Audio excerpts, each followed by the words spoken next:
Hello there, and welcome to the Archive in Between, where I read stories collected from across the dimensions. Take a subscription so you can find me again if you wander off. Today's story is called The Greatest Mistake by Bot99 on Reddit.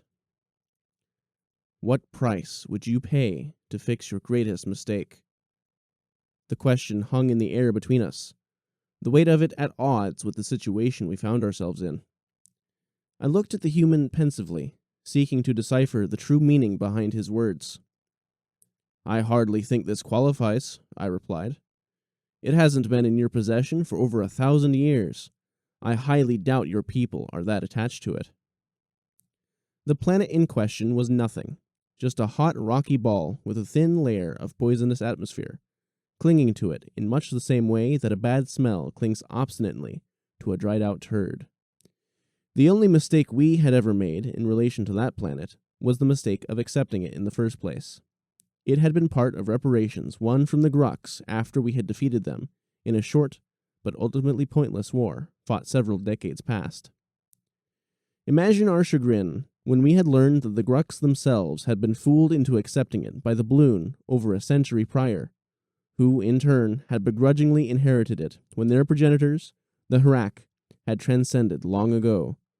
Like an unwanted present, this planet had been gifted and re-gifted, sold and resold over the last 1,000 years, until nobody remembered who had owned it in the first place, or indeed why anybody had ever bothered with it at all.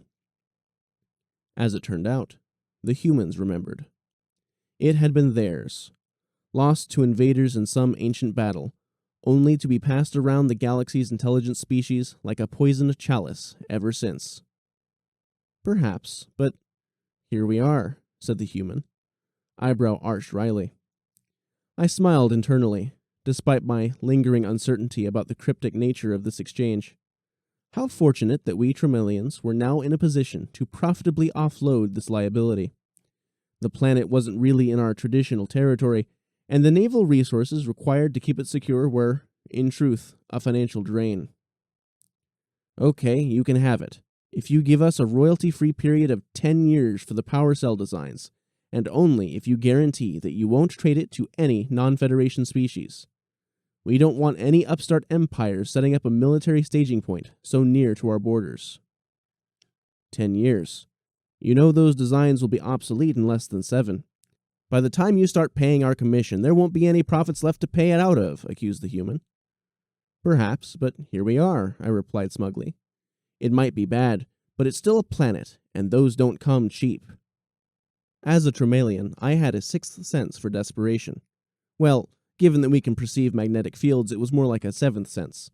I could feel it. The near-frantic worry that wafted off him inflamed the predatory commercial instincts that my kind had been honing since we first crawled out of the primordial ooze. Fine, deal, he agreed. His demeanor was one of annoyance, but I could see relief relaxing the muscles at the corner of his eyes. Interesting. Planets are big. Of course, you know this already. If you're like the majority of citizens in the Federation, you probably live on one, or have at least paid one a passing visit. So it should come as no surprise to you that the effort required to terraform a planet is, at a minimum, tremendous. Sure, some of them are smaller than others, and the parameters used to define habitability are somewhat open to interpretation. But to most rational, intelligent species, the exercise just isn't worth it. There are plenty of free habitable planets out there if you're willing to take a hike to the unclaimed edges of the galaxy, or sail inward to where the radiative energies of the galactic core are strong enough to require special consideration. Terraforming is a mug's game, an economic impossibility. That's why it's rarely done, and then only as a proof of concept undertaken by some fledgling race, not yet wise enough to see the folly of it. Imagine everyone's surprise when the humans, as old and as experienced as the most venerable of Foundation species, set about terraforming their new acquisition. I know it shocked me greatly, for this was no proof of concept, no mere test of feasibility. The humans terraformed that planet like they were waging a war with it, with a level of gusto never seen before. Their first salvo started with a fleet of massive ships, easily tens of thousands, They scythed through the thin poison atmosphere and fell upon the planet like steel rain, breaking to settle gently astride the remains of whatever unfortunate civilizations had dwelt there long ago. Sheer fields blossomed from beneath each ship, carefully excising the ruins over which they hovered, carving whole abandoned cities out of the ground before antigrav and inertial dampeners gently raised them up into gigantic cargo holds. The ships then rose into orbit, their targets secured before flicking away into the folds of space-time, to where nobody knew. This first confounding task completed, and the planet scrubbed clean of the grime of its history, the humans began Phase 2. A new fleet appeared, its ships smaller but no less intriguing. Strange booms sprouted from their bows, and massive engines from their sterns. With astounding coordination, they plunged into the system's asteroid belt, and working together, they corralled countless chunks of ice, pushing against them with their booms, while their engines strained like great beasts of burden. One by one, they shepherded their icy flock away from the belt, and slotted each piece into position in a sparkling river that began to flow across the system. On one diplomatic visit, I watched the dazzling spectacle from a Federation observation station. The procession of glittering shards that wound their way through space towards the beleaguered planet rivaled the beauty of the galactic disk.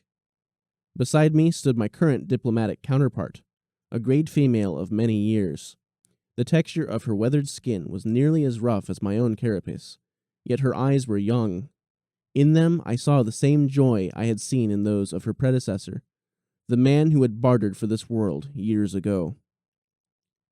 "It's beautiful, I'll grant you that," I contended, "but all this expense, surely the ends don't justify the means."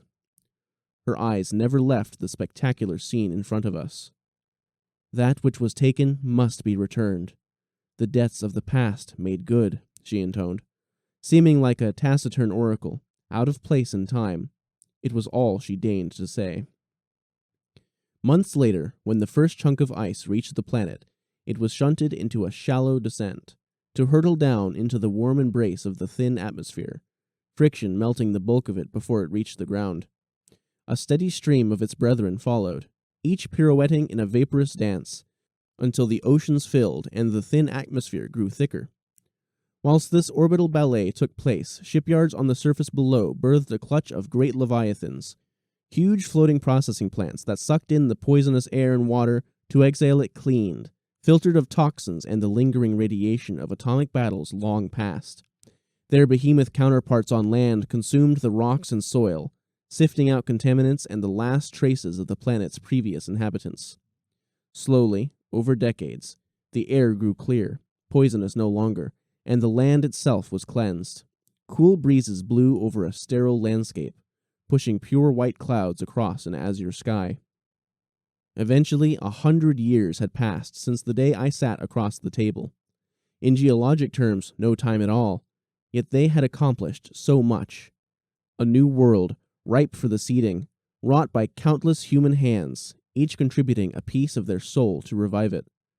No life graced it yet, but its budding spirit could be felt, if not seen, from orbit. A priceless jewel that shone hopeful in a dark universe. Envious eyes looked on. Logic dictated that with the planet's purity returned, the humans would begin the process of re-establishing its ecology. But this was not the case. On the contrary, they went to great pains to avoid even the smallest of biological contaminants. The ground prepared, they meticulously removed all traces of their intervention, leaving the planet pristine. Once, while sitting in a far-off spaceport, waiting for a flight, I once asked a human engineer why they stayed their hand. Why not reap the fruits of their labor and colonize the planet post-haste? "It is not for us," he said, glancing up at me briefly from the technical blueprints on his datapad. "Anyway, we don't deserve it." No further explanation was forthcoming. When the planet's surface was complete to their satisfaction, humans focused their attentions in orbit.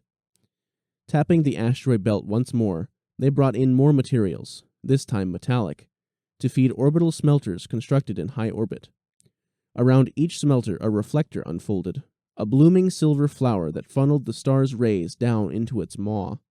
Before long, the heart of each furnace grew white hot, tearing apart the chemical bonds of incoming rocks, and issuing behind it a cornucopia of products which were conducted onwards for further processing and fabrication. Slowly, a ring structure began to grow around the planet, high above the equator. From a distance, it looked impossibly narrow, yet its cross-section was over 100 square kilometers. Before its ends had even joined, the beginnings of another ring appeared, perpendicular to the first, running between the north and south poles. The two rings never touched, with the outer polar ring sliding over the inner equatorial one. Where they met, the space between them was so small that a human in a spacesuit could almost jump from one ring to the other. Construction started on a third ring, and then a fourth, each offset slightly from the last. All the intelligent species of the galaxy racked their brains to divine the purpose of these rings. They were not habitats, that was plain to see, for they had none of the accoutrements such structures normally display. When I inspected the rings during one of my diplomatic visits, I could perceive the shifting coils of strange magnetic fields surrounding them. It was then I knew the rings for what they were. Machines. But for what purpose? Our inquiries to the humans were skillfully deflected, our demands for explanation rebuffed. What sinister purpose had we enabled by returning possession of this world to them? We could only watch and wait. It was when the completion of the 8th ring was drawing near that a catalyst precipitated events. The Kintok, a harsh species of some martial renown, who had, like the rest of us, watched the restoration of this world with envy, decided to lay their claim to it. The claim itself was flimsy, a trade deal never ratified, a bargain retroactively unstruck. It was merely a pretext, a veneer of legitimacy over their unjust claim. They unashamedly demanded that the world be returned to them. It would have been laughable if it hadn't been so tragic, for their demands had teeth. The galaxy's biggest military fleet was at their disposal. The human refusal was inevitable. They had invested so much of themselves into this planet that they had paired their lives to it. All else had been made secondary to their mysterious enterprise, and the cost had caused them to fall behind most other species, as they diverted funds and resources away from their other worlds to support it. The first attack was no surprise, and the humans were ready for it. The Kintok fleet that warped in-system was met by staunch resistance, and never managed to get near the planet. But truthfully, it was not the main offensive, just a scouting force to test the waters and measure human resolve. As the Kintok retreated, the human call to action echoed throughout their own worlds. More ships were sent from every corner of their empire to help hold the line in the next inevitable attack. There were so many of them. Once again, the other species of the Federation received a shock. No one had suspected that the human fleet was so large, but soon the real horror became apparent. The humans had held nothing back.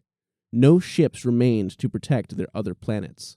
All had been brought forward in defense of this nameless world. Hundreds of billions of civilians throughout human space had been left unguarded. When the Kintok realized this, they went into a frenzy, invading a dozen worlds at once, but the humans would not move themselves to defend them.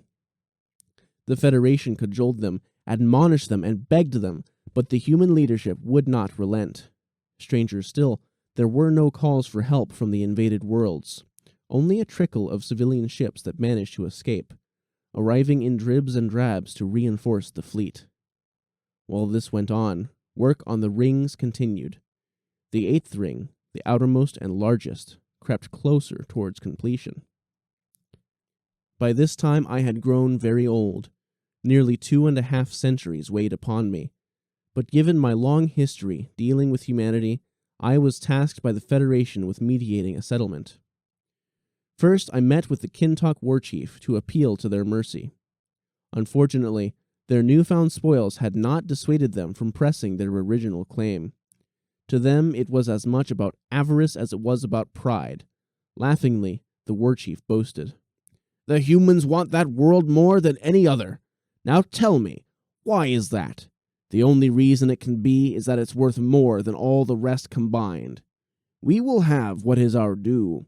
If I have to conquer every last human to press our rightful claim, then I will do so gladly, come what may." Dismayed at my failure, I went with haste to the human fleet to meet with their commander.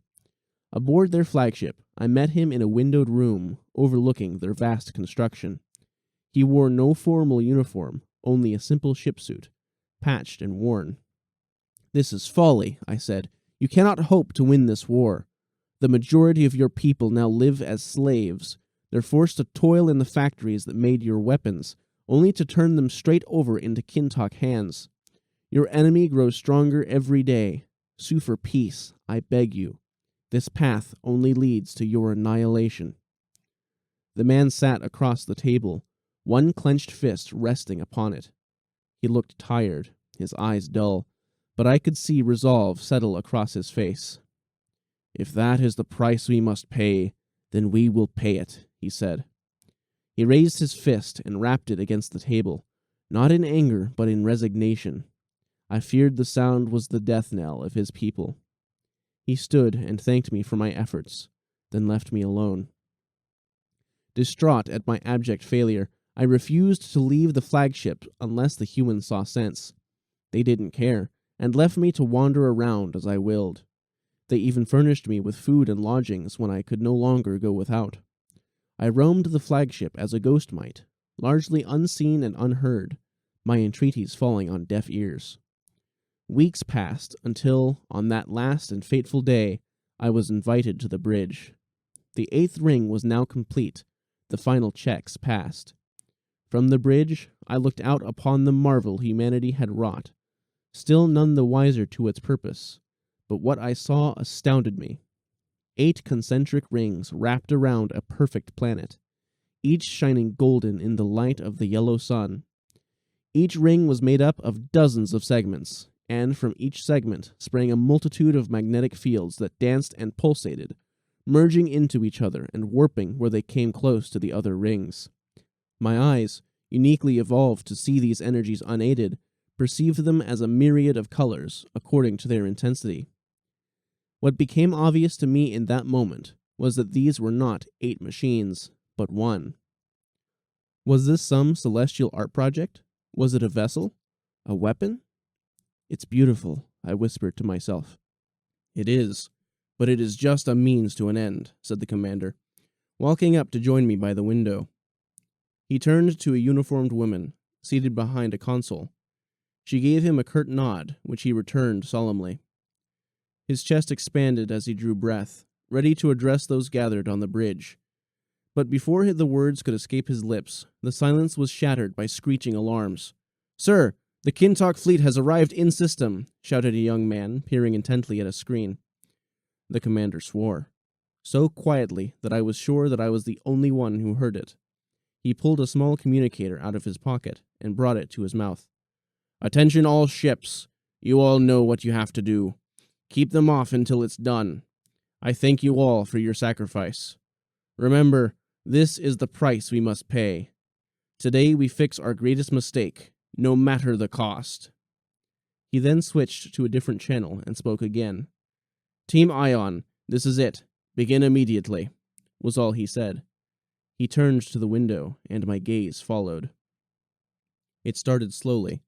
A soft blue light began to seep out between the ring segments, building in intensity as it flowed along their edges, until bright bands of it separated each segment from its neighbor. At the same time, tiny pinpricks of fusion flame erupted from strategic points on each ring. Under this rapidly building thrust, the rings slowly began to move, spinning end over end, passing above and below each other with such exacting precision I could scarcely believe it. This process took hours, as gradually the inertia of the colossal rings was overcome and their speed increased. During that time, the human commander focused on the battle, issuing orders and coordinating fleet deployments. Periodically, an officer would call out casualty numbers and the names of ships lost, and a sorrowful silence would settle across the bridge. "Zeus and Jehovah destroyed. Osiris and Vishnu destroyed. Enki critically damaged. Odin and Apollo destroyed." I recognized the names of their gods, many whose worshippers had long abandoned them, neglected for millennia. Now they had been called out of retirement to protect the planet before us, prayed to one final time. As each ship fell, the Kintok drew closer. It was a race against time, but what was at the finish line? I still had no idea. I knew that I would die if I stayed, but I could not tear myself away. I had to know what so many humans had laid down their lives for. I could not bear to live on without unraveling the great mystery before me. Throughout the battle, I never took my eyes off the rings. The faster they went, the more intense the magnetic fields became.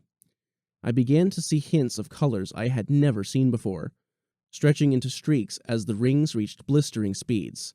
I stood transfixed by the hypnotic patterns, a screaming pressure building in my mind until I couldn't take it any longer.